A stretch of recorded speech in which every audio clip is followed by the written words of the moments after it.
You're alone, transfixed. Amidst a black sea of infinity, entities arise. You place your reticule over them and witness the pulsating harmony around you coordinate with your actions.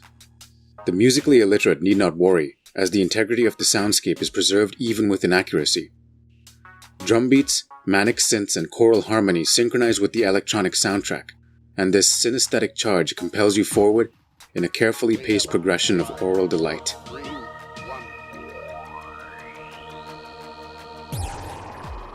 What you are is anyone's guess, but you seem humanoid. Supposedly, you are hacking into a network that was tasked with rescuing civilization from its own excesses, but the network has been compromised. The AI at the center of this network, Eden, is tasked with sustaining our civilization, but much like the biblical story, is inducing its own fall.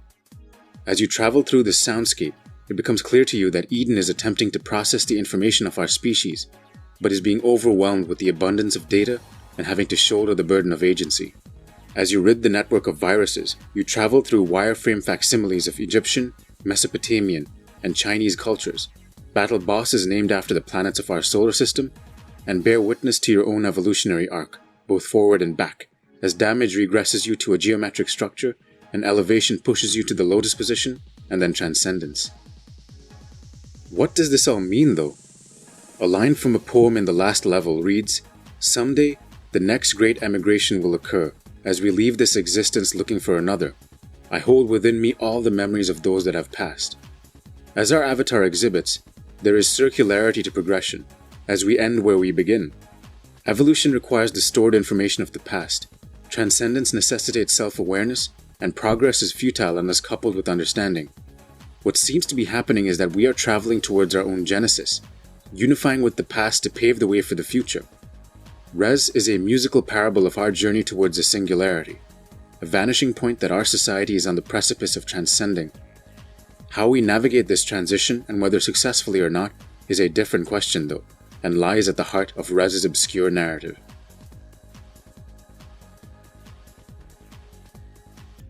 When Rez released in 2001, it caught the eye of many. I mean, it's hard not to be entranced by the visual, auditory, and haptic sensations it elicits. However, being only a few hours long and a hybrid mix of a few genres put it firmly in the niche category. Developed by ex-members of the Panzer Dragoon series, Rez, before being reductive, can be called an on-rail shooter with musical elements. If ever there was a time we shouldn't be reductive though, I would argue it should be with Rez. Reducing games to their constituent elements is a product of a review system that still sees games as products and services, not experiences. Rez challenges many of these assumptions by being more than the sum of its parts. Tetsuya Mizuguchi is the man most directly responsible for Rez. He envisioned a game where touch, play, and sound fused into one encompassing sensation, a state often called synesthesia. When he was younger, two games in particular awoke in his senses. Xevious and Xenon 2 were both top-down shooters, but we see the rudiments of his musical vision in these games.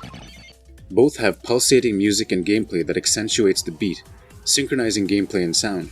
These games were still ostensibly sci-fi shooters though, whereas Rez would take a more abstract turn. The wireframe aesthetic was inspired by movies like Tron and War Games, and sees continuity with properties like The Matrix as well. Vector-based graphics do something interesting in that they strip the meaning of a game to its core elements. With Rez, it both makes the game iconic and places it in a revered lineage of sci-fi hacker aesthetics. Looking at it is just a delight in itself, and no amount of time will ever age the look. Other inspirations from Mizuguchi include the painter Vasily Kandinsky, whose surreal paintings attempted to capture sound and visual output. He was intrigued by the idea of generating a dreamlike sense by fusing our different sensory input into one emergent whole, and Kandinsky's paintings beautifully realized this concept. He needed more tactile reference material though, so he attended electronic festivals, clubs, and taco drum festivals to get a sense of the delirium that accompanies those events. He was impressed by the way rhythm could bind everyone together in this collective trance. Through the game's development, one video in particular, of an African tribe spontaneously breaking out into song, was watched unendingly by him and his team, as they tried to break down what exactly about sound, rhythm, and beat creates a harmonic resonance that transcends the sum of its parts.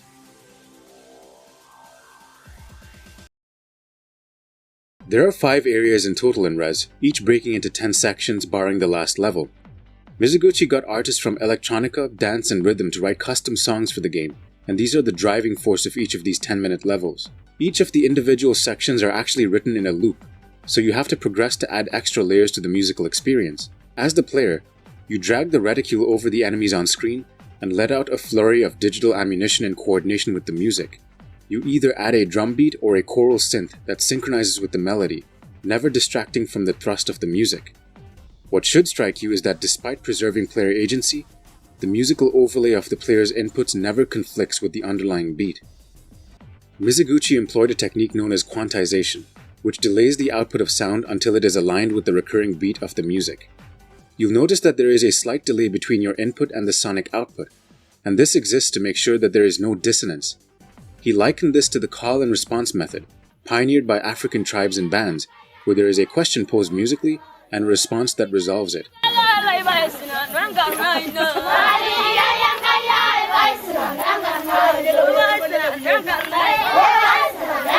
A more apt analogy might be DJs, who try to coordinate sound to the response of the crowd to generate the best experience. Using these methods, Mizuguchi's team somehow managed to make the player feel both like a composer and recipient of authored music, bridging the gap between interactivity and authored content that plagues our medium. As you progress through sections in a level, additional music is layered on top of the underlying beat. Listen to this transition, for example.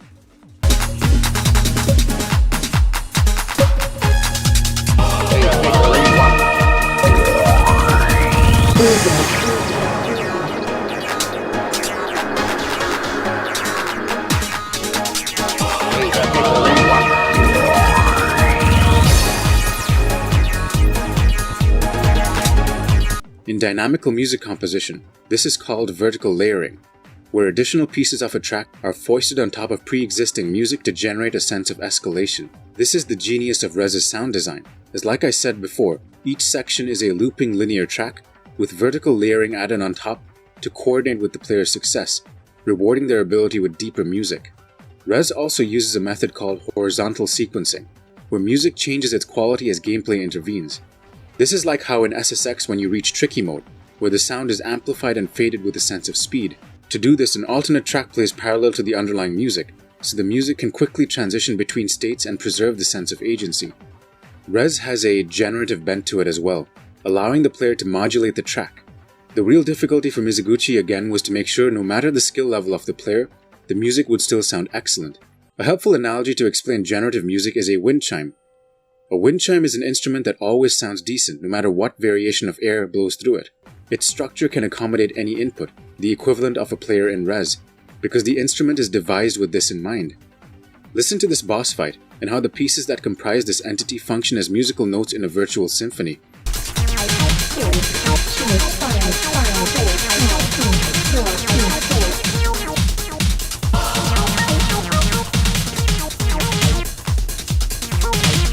Just think of the linear, horizontal, vertical, and generative attributes the developers and the artists would have had to have devised as they composed the music, while still creating a pulsating sense of pacing and progression that fit with the narrative themes.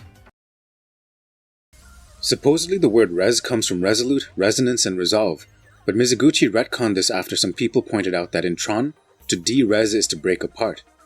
Rez conversely could mean to come together, and that perfectly fit with the central themes of the game. Rez is about play, sound, and feel all merging into one. To return to an oft-used word, synesthesia, it is described as a perceptual phenomena in which stimulation of one sensory or cognitive pathway leads to an automatic involuntary experience in a secondary sensation or cognitive pathway. This is the bleeding of perceptual categories he saw in Kandinsky's work and attempted to replicate in-game. The Japanese version even came packaged with a not-so-subtly titled haptic vibrator that enhanced the force feedback of the DualShock controller. When you play Rez, you start to see with sound, hear with visual information, and feel with an emergent mix of both. Synesthesia is said to arise when children are intensively engaged with abstract concepts for the first time. This hypothesis, referred to as the semantic vacuum hypothesis, explains why the most common forms of synesthesia are grapheme, spatial sequence, and number forms. The minimalistic wireframe vector aesthetic is particularly amenable to generating the sensation because it deals with wholly symbolic cues, unlike fully rendered graphics. Let me try to elucidate this point. The last level, which has this brilliant self-contained story of humanity's evolution from single-celled organisms to the dominant species on Earth, transitions from wireframe to fully rendered 3D models. As you progress, the synesthetic sensation diminishes and it feels less dynamic than the levels before.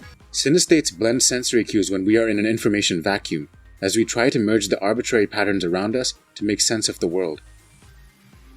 What Rez's aesthetic and sound design allows more fully than other games is a suspension of disbelief. This is where you lose the impression that something is fictional and are wholly engrossed in a world. Scott McCloud in his book Understanding Comics argues the more abstract and iconic an image, the more it can convey universal themes as opposed to the specificities of a particular event. The researcher Chris Reed said, the more a virtual immersive experience is based on design that combines actional, symbolic, and sensory functions, the greater the suspension of disbelief. Rez can carry universal themes because its design is amenable to what researchers agree amplifies immersion in a world. The researcher Richard Morton has found that music enhances our attention and memory spans, and unexpected dynamic cues keeps us on our toes should we fall into a pattern. The dynamic sound of Rez serves both functions.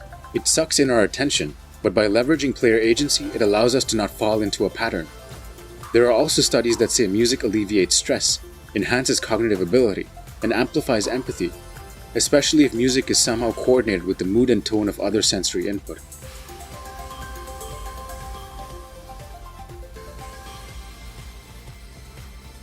The music of Rez can't quite be positioned on a spectrum from happy to sad. There's something a little different about it.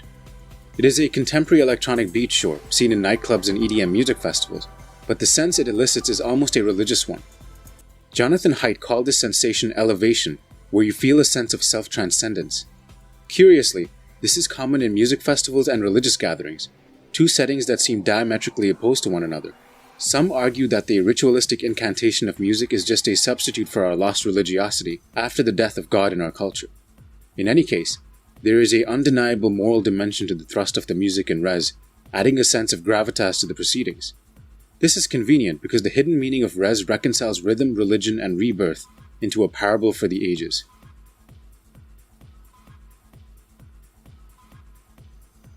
The story that is presented to us seems a very standard sci-fi plot. You, as a hacker, have to get rid of a virus that is corrupting a network that is instrumental in saving humanity from itself. You're not trying to escape like in The Matrix, but cleanse the system of all its unsavory elements. However, there's much more here than meets the eye, and Mizoguchi tried to address this multi-layered approach to storytelling in his GDC talk. He stated that although on one level the game is about hacking, on a deeper, more symbolic level, the game is about being a sperm cell. Don't believe me? Listen to the man himself. Cyberspace の中で you are like a hacker and save the world, purify the cyberspace. This is like your mission. So we had another story. これはちょっと日本語で喋る. Please translate. This is really difficult to explain about that. So everybody had the same experience. You were sperm.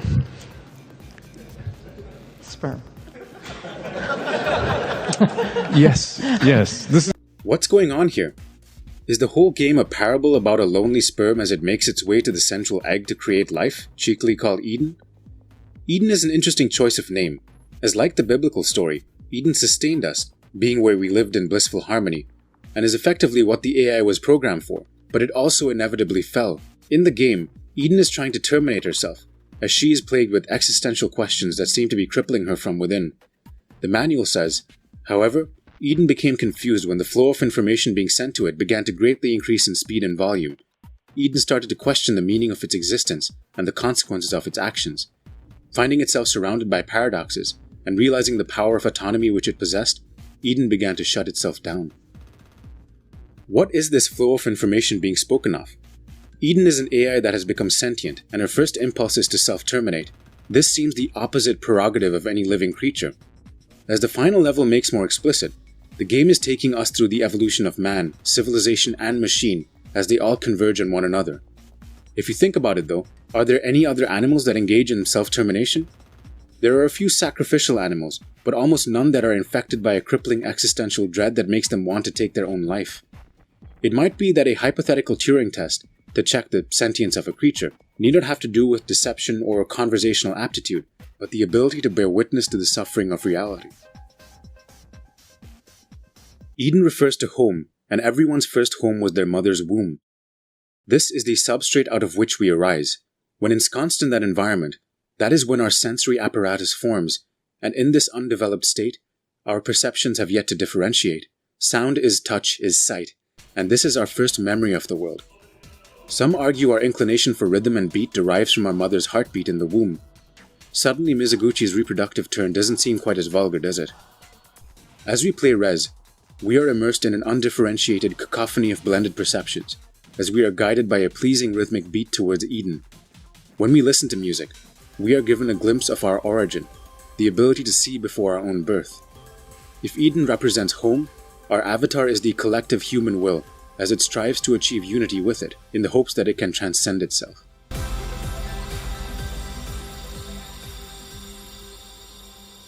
Evolution is a theme that pervades much of the game, and it infuses the narrative gameplay and sound. Each track progressively heightens the sensory bubble you are in, and ties this to the difficulty and progression of the game. Your avatar shows an interesting progression as well, as you change form when you collect pieces from fallen enemies. Stage 1 is a blob, Stage 2 is made of quadrilaterals, by Stage 3 you resemble a human, and then you become fully formed and assume the lotus position. Shiva and Buddha are depicted in this position, and exemplifies peace and transcendence. There is a decidedly Eastern motif embedded in this idea, where evolution is not material progress, but spiritual elevation, a counter to the techno-obsessed world we seem to live in today. Evolution, as many don't realize, is not about becoming bigger or better, but fitting into a niche. The game explicitly says this. Mass extinctions came wave after wave, but empty niches always quickly refilled.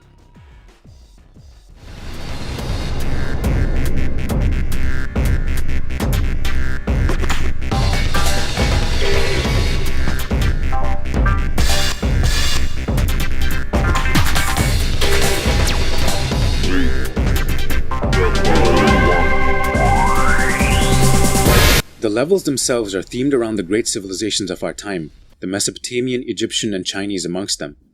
Why are we traveling through this historical sweep, though? Another line in the poem reads, "I hold within me the memories of all that has passed." In the Temple of Delphi, there's a line that reads, "Know thyself," asking us to find out who we are by looking to the past. To be a fully integrated and enlightened being, one must understand the story that leads to now, or we will be condemned to repeat the mistakes of the past. Eden is analyzing the full breadth of human experience and trying to come to terms with what we are. Information is not just biological information, the genes that we pass from generation to generation, but the cultural ideas we transmit from one another over time. You can't push things with a string because they have no solidity, they have no guarantee that something is going to happen. We needed causality in this story. We needed some kind of predictable way that things determine other things. But you do describe it as... Terence Deacon calls us the symbolic species, as culture and language, symbolic enterprises, allowed us to alter the course of our own evolution, albeit marginally. The agricultural and industrial revolutions are fundamental upheavals of the prevailing evolutionary status quo, as we change the environment that then changed us. This is called gene-environment coevolution, and a growing number of scholars think this is the path humans took after we developed culture. Culture is an information store, and this is the information, along with our biological makeup, that Eden is having a hard time reconciling.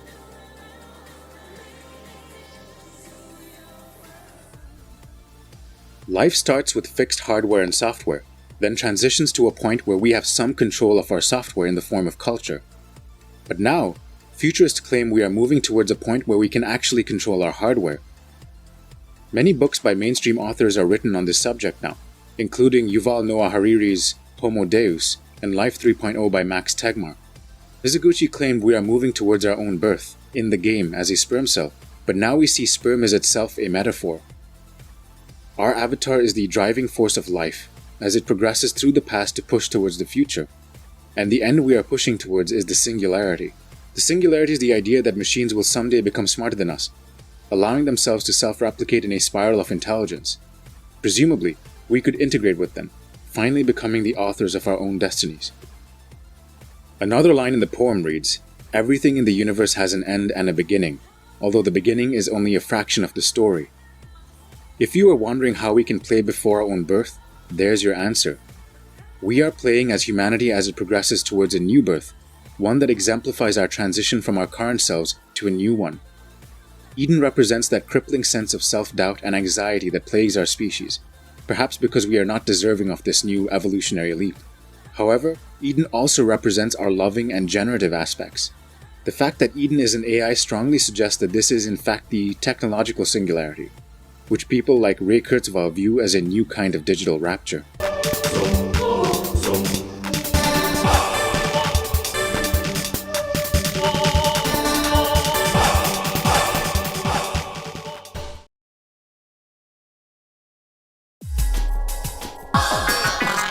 The endings of the game reinforce this reading. There are multiple endings though, so these play into our analysis.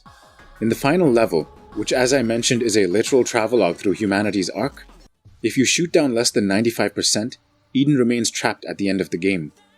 If it is above 95%, she releases butterflies, and if it is at 100%, she releases a pink butterfly. This means that our participation in the game is an important part of what it all means. The viruses, in my reading, are a corruption of an honest appraisal of our past. They blind us from properly assimilating how we came to be where we are by altering the past. But why would rebirth be contingent on whether we completely eradicate any enemies or viruses from the equation? The only way to truly transcend ourselves is if we evolve to the best versions of ourselves. Otherwise, our Eden is doomed to perpetually fall. By cleansing the network, we pave the way to the singularity not by violence, but by seeing clearly what we are. A butterfly exemplifies freedom, symbolically, as we escape the cruel trap of fate that has plagued life since the beginning. Consciousness itself is striving to reach its final stage of evolution, a decidedly Hegelian sentiment. And the only way we can attain this is if we go through the painstaking trouble of truly understanding ourselves, our past, and our connection to one another.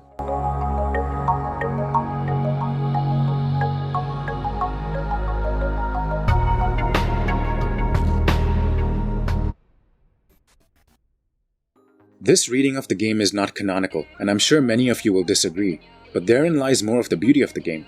In any case, what does this say about our present situation? Politics is becoming more polarizing, our world is burning from within, and we continue to approach the singularity, although when it might happen is anyone's guess.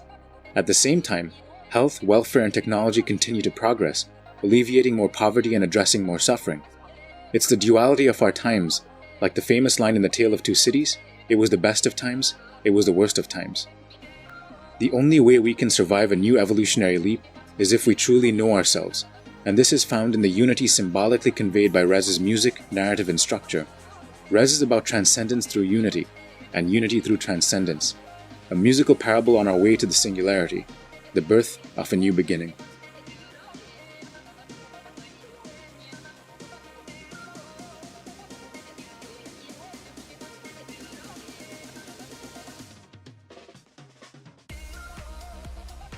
Thank you for watching.